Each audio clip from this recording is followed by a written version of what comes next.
So I've been working on the nacelles and the lighting for the Romulan Warbird, and I wanted to show people what I did to get these here. So I'm using a three light strip of green LED strip with a water clear 3mm green LED attached to the tip of it, and you'll notice that they look a little strange here. That's because I didn't like the hot spots that the LED strip put through. I mean, it was immediately apparent that there were 3 LEDs powering this. So while you can still see them, I put a double coat of Tester's dull coat on the clear piece in the middle, and those will be backed by the strip of clear, thin white styrene. And with that combined, I took a hot glue gun rod and I cut it down by about 1/3 and then hot glued that around the 3 LEDs. Now this whole thing lights up quite nicely, and with the additional white strip of styrene here, it dulls out the hot spots on this almost to nothing. You can still see them, but it's a much more uniform color all the way around.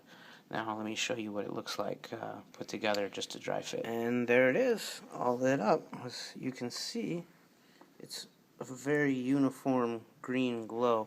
It washes out a lot with the iPhone.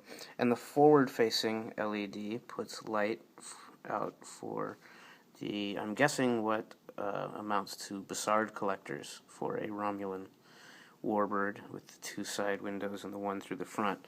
That all lights up real nice. Let me turn the lights off here. So while you can see the 3 individual LEDs, it's much more muted than it would be otherwise. And yeah, it just washes out. But oh, there we go. That's a better one. So yes, there are those 3 little warm spots in the middle. They're not quite hot, but just warm at that point. And yeah, gives us a nice uniform glow pretty much across the board for the engine nacelle. Now I've also been working on the rest of this lighting kit, which consists of 2 strips of 3 warm white for the head of the ship, the 1 spotlight in the middle on the top, and the back section, which I've already put together. You can see here, let me turn the lights out. So, as you can see right now, if you look at it from a different angle, you start to, the windows start to bleed out, but you can still see them. And when I put some canopy glue in there after everything's all painted, it'll fix that up quite nicely. But I'm going to have to build this thing kind of from the inside out so that I can get all the wiring routed where I need it to be on the inside of the outer hull before I slap it all together, which means I have to paint the inside portions first, and that way I won't have to deal with too much of it other than where the putty and sand leaves residue and markings for me to sand down.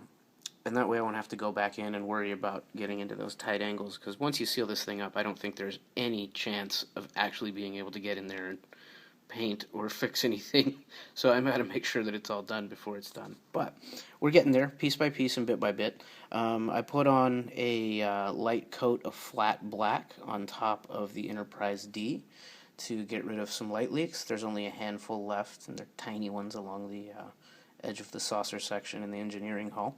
I'll probably go in there with a brush to get those. The airbrush didn't quite get it right. Then I'm going to apply a coat of light ghost gray and a gloss coat and begin decaling it. And once the decals are on, I'll start cutting out windows. It ought to be great. Stay tuned, and there will be more later. Keep modeling. Well, here's a quick preview of where the Romulan Warbird is. The green's a little bit darker than I wanted, but I kind of like it. Other than the gloss, I'll have to hit it with dull coat when it's done, and that'll probably dull out some of what it is. But I got my feather pattern on, I got the nacelles wired up and ready to go. I haven't put the little clear end pieces on yet, and I have all the rest of this masked off. Got the head painted. This is recently painted, that's why I'm not going to touch it. So this guy's good to go. Got rid of almost all the seam lines except for a couple on the bottom here that were a little difficult. Those I messed up on, but I don't think most people are going to see them. But the majority of those are gone. So got rid of the seam lines on the nacelles except where the wings cover it up. I got the top and bottom halves done. Now, you can see I have the feathering in, and that was done by using a, let me see, a Tamiya X28 part green as a base coat, and then come in on the top of that with a Tamiya X5, which is just a green. It's a dark green. That's what we have here. And all of these lighter spots here, those I'm going to come in and I'm going to hit these with like a gunmetal on the inside and the outside. Let's see, this guy here. Actually, I was kind of surprised that the bottom half of this is the one that's the most intricate with the feathering going on. But again, we'll have those little interior pieces there, like these guys right here, painted the gunmetal. And I purposely left the two vents on the front a little bit lighter than the rest, just so they stand out and give it a little pop. But I chose a darker green because I wanted the oh, I forgot this guy here. Yeah, he's done too. Because I wanted the warm white LEDs that are lighting it up to really be prominent on this thing. So it's going to be kind of spectacular, I think, personally. I'm not sure yet. I've put it together and done some dry fits already, and it looks awesome. I'll add some photos of that when I come in. But yeah, so to get the feathering with this, and all I did was do an outline. Well, I painted the whole thing the part green, and then I did an outline with these handy grid lines that they put in here. And actually, it looks like I missed a spot right there where I should have put them together, but oh well. And then I just outlined them with the dark green, and then when I've got the whole thing where I want it, I come back in and I dull these out a bit by doing some light spraying over the top of them, and you get the feathering effect. It's quite subtle, actually. The camera is showing it much more prominently than I expected. When it's under full light, especially from the spotlight LED in the middle here, it does pop, but it's a little more prominent than it actually looks like in person, and I kind of like it, to be honest. And I left some lighter green on the inside of the rose there, all the way, actually. So I was considering doing some of that on the head of the ship, but then I decided against it. I came in, and yeah, it's so much more intricate on the bottom than it is on the top. I was kind of surprised at that. But anyways, I should be able to get started on the final assembly for this. The hardest part after I get these inside painted is going to be puttying up the top of this and being able to get in there and sand it down smooth so it looks pretty good. I might actually have to give up on that. See, I got these done here.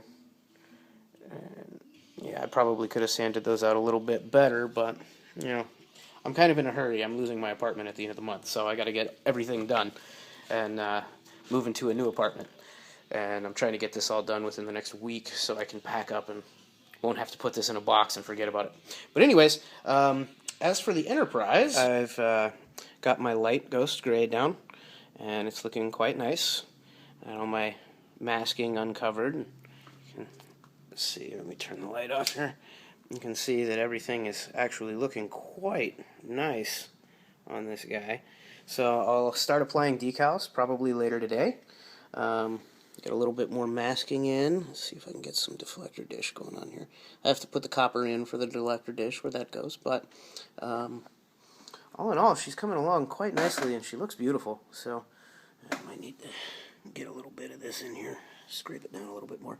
But once I put the decals on, then I'm going to take a look at some reference pictures and start carving out windows once they're down. I'll probably hit it with a clear coat before I start doing that. But almost there. I got my nav lights, a little bit of fiber optic that I had sanded down flush with the hull, and the light behind the bridge going on, another little piece of fiber optic. So, should be getting this done quickly. I've got all the decals laid down, and I've started using them as my templates to cut out the windows. Now this will all get filled in with canopy glue, and once that dries, I'll hit it with another clear coat and then a matte coat to get rid of the gloss of it. But the decals on this thing are quite impressive for such a small kit. I think like 98% of the 98% of this thing is covered with decals. They're all over the thing, and it's kind of a pain in the butt to drill out these windows, but when has it never been a pain in the butt? So I've got the bridge section done for the most part. I have to come back and get the little observation lounge or whatever it is in the back there, officer's lounge, I'm not sure. And I've started on the interior ring on the top, and I'm working my way around. I figure you'll have about a third of the lights in a starship on at any given time. I suppose if you think about it that way, if you're in peacetime and regular operating procedures, I guess, a third of the crew would be on duty, a third of the crew would be coming off, and a third of the crew would be asleep. So I don't want to light up too much of this. I just want to give it enough so it looks like it's in use, but not. So I'm going across, and I'm just randomly opening up some of these windows here and there. The way I'm doing that is I'm using my Tamiya handy drill with a 0.8 bit. I don't know. It's the smallest bit I've got.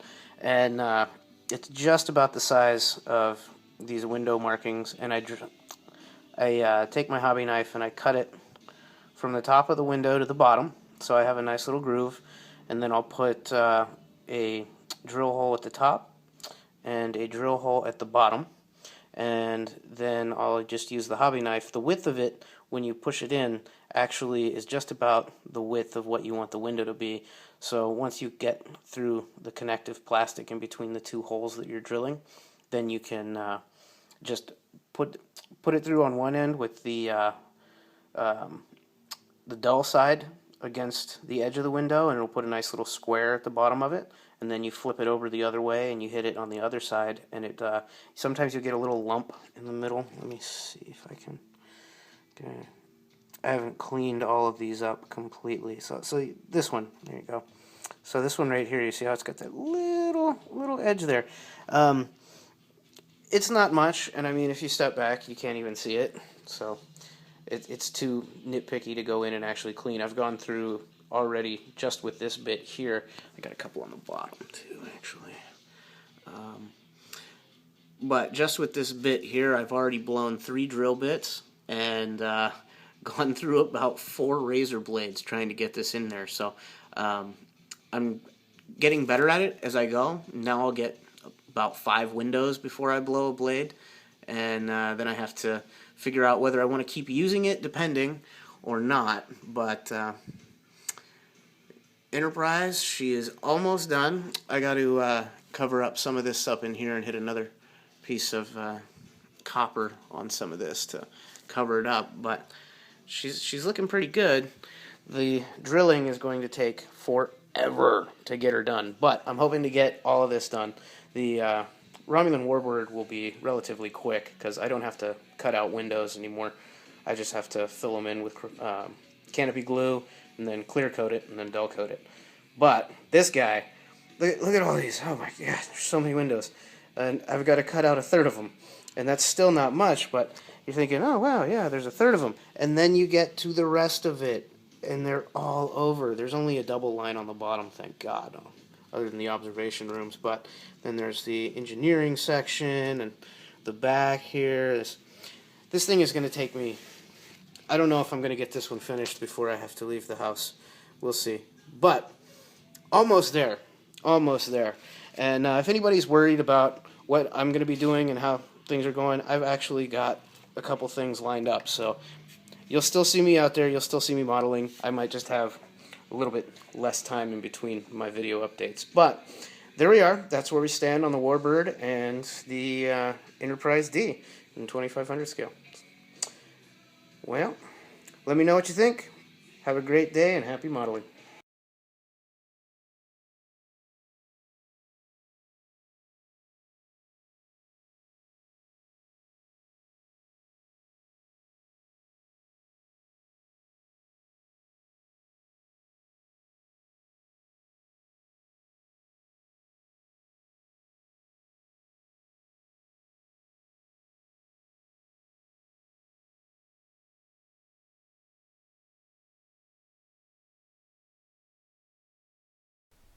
For more awesome science fiction models, make sure to stop by at sci-fi model action.com.